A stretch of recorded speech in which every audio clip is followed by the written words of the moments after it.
Assalamualaikum warahmatullahi wabarakatuh. Kembali lagi dengan saya Sri Pujianti, mahasiswa PJJ PAI IAIN Syekh Nurjati Cirebon, kelas A8. Saya akan menjelaskan materi bab 12 yaitu bahasa, kutipan, penomoran halaman, dan bibliografi pada mata kuliah Metodologi Penelitian PAI dengan Bapak Dosen Hero Prayogo MPD. Baiklah, saya akan menjelaskan pembahasan dari bab 12 yaitu penggunaan bahasa, penulisan kutipan dan penomoran halaman, dan penulisan bibliografi. Yang pertama yaitu penggunaan bahasa. Dalam penulisan karya tulis ilmiah, terdapat beberapa masalah kebahasaan yang perlu diperhatikan agar karya tulis tersebut menjadi bernilai maksimal.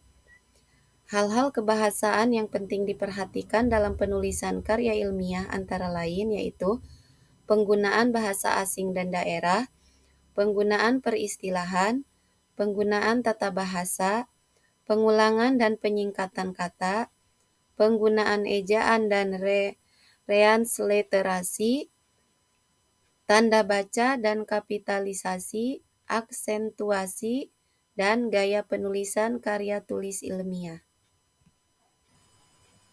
1. Yaitu penggunaan bahasa asing dan daerah.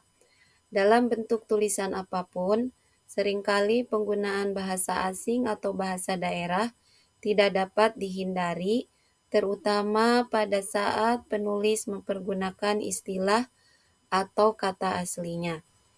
Dalam penulisan karya tulis ilmiah berbahasa Indonesia, rata bahasa asing tidak boleh digunakan. Tulisan berbahasa Indonesia harus menggunakan tata bahasa Indonesia secara konsisten. Tulisan berbahasa asing harus menggunakan tata bahasa asing pula. 2. Penggunaan peristilahan. Istilah mengandung konsep atau pengetahuan tertentu. Oleh karena itu, penggunaan istilah atau term dalam suatu tulisan harus dipilih secara tepat dan digunakan secara konsisten. Jika dalam sebuah karya tulis yang disusun dengan menggunakan istilah evaluasi yang diartikan sebagai penilaian terhadap seluruh aspek, dan menggunakan istilah evaluasi dalam arti sempit yang searti dengan tes, ujian atau ulangan, pengukuran atau penilaian hasil ulangan, maka dalam pembahasan selanjutnya harus menggunakan istilah-istilah yang sama secara konsisten. 3. Penggunaan tata bahasa. Dalam tulisan karya ilmiah sering terjadi kekeliruan sebagai akibat dari kekeliruan penggunaan tata bahasa, sehingga menyebabkan tulisan tersebut sulit untuk dipahami, bahkan bisa terjadi salah paham atas kalimat yang disusunnya. Untuk itu disarankan dalam penulisan karya ilmiah itu menggunakan kalimat pendek, bukan kalimat panjang atau majemuk, serta disarankan menggunakan kalimat pasif untuk membatasi subjektivitas. Keempat, yaitu pengulangan dan penyingkatan kata. Dalam penulisan karya ilmiah tidak boleh melakukan pengulangan kata dengan menggunakan angka 2. Misalnya pada kata berulang-ulang ditulis berulang 2. Demikian pula dalam penulisan karya ilmiah tidak boleh menuliskan kata-kata dengan penyingkatan. Misalnya, dan sebagainya disingkat menjadi DSB. 5. Penggunaan ejaan dan transliterasi.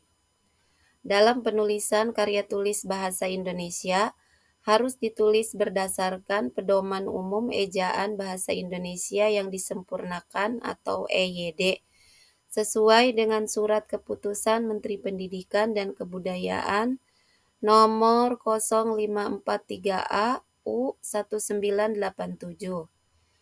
Dalam penulisan huruf Arab dengan huruf Latin, penulis harus mengacu pada sistem transliterasi resmi yang berlaku di Indonesia sesuai dengan surat keputusan bersama Menteri Agama dan Menteri Pendidikan dan Kebudayaan nomor 158 tahun 1987 tentang transliterasi Arab Latin. 6. Tanda baca dan kapitalisasi. Beberapa hal penting tentang penggunaan tanda baca yang sering keliru digunakan oleh penulis adalah menyangkut tanda baca titik dan tanda kutip. Tanda baca titik tidak perlu digunakan untuk mengakhiri judul, bagian-bagian judul, sub-sub bagian judul, dan kalimat enumeratif pendek.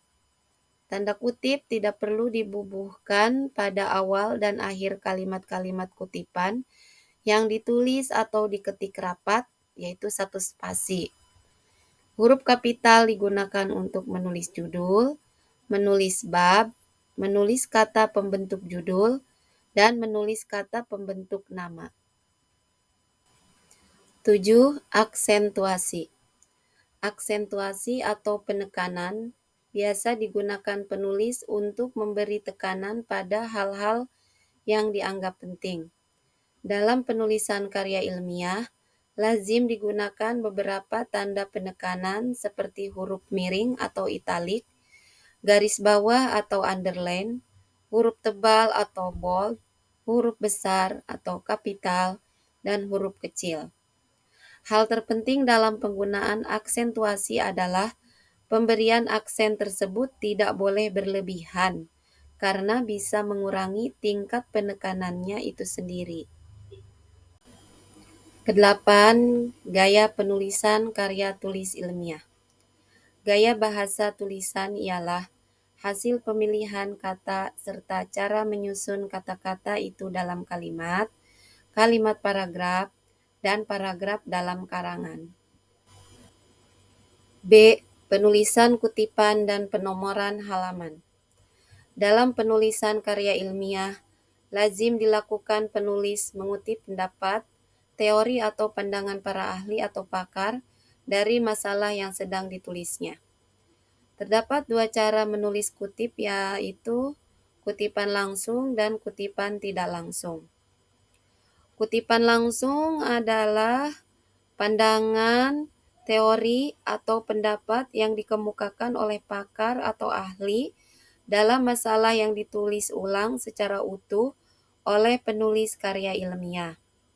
Kutipan tidak langsung merupakan intisari dari pandangan, teori, atau pendapat yang dikemukakan oleh pakar atau ahlinya dan ditulis oleh penulis karya ilmiah dengan redaksi atau kalimatnya sendiri. Dalam membuat catatan sumber kutipan, terdapat 3 cara, yaitu dengan catatan kaki atau footnote, catatan dalam atau di tengah-tengah tulisan atau body note, dan catatan akhir atau endnote. Catatan kaki atau footnote itu dibuat pada setiap halaman di mana terdapat kutipan itu sendiri. Catatan dalam tulisan atau body note ditulis pada setiap akhir penulisan kutipan, dan catatan akhir atau endnote ditulis di akhir bab atau subbab atau setelah pembahasannya selesai. C. Penulisan bibliografi. Bibliografi atau disebut pula bahan bacaan, daftar pustaka, daftar kepustakaan, atau daftar bacaan adalah sebuah daftar yang berisi judul buku, artikel, jurnal, dan bahan-bahan tulisan lainnya yang menjadi acuan atau rujukan penulis dalam menyusun karya tulisnya. Dalam karya ilmiah, bibliografi yang ditempatkan pada akhir tulisan sangat penting karena melalui bibliografi, si pembaca dapat mengetahui dan melihat kembali sumber asli yang menjadi acuan atau rujukan si penulis. Pembaca pun dapat mengetahui kejujuran penulis dalam mengutip pendapat orang lain dari sumber kutipan tersebut. Fungsi bibliografi secara tegas dapat dibedakan dengan catatan kaki, catatan dalam tulisan, maupun catatan akhir. Merupakan referensi untuk menunjukkan sumber dari pernyataan, penjelasan, atau ucapan yang digunakan dalam teks. Unsur-unsur yang harus dicantumkan dalam penulisan bibliografi yaitu nama pengarang, judul buku, nomor jilid, dan cetakan keberapa dan data publikasi. Demikianlah penjelasan materi bab 12 tentang bahasa, kutipan, penomoran halaman, dan bibliografi. Mohon maaf apabila dalam penyampaiannya banyak yang salah dan banyak yang kurang. Terima kasih dan wassalamualaikum warahmatullahi wabarakatuh.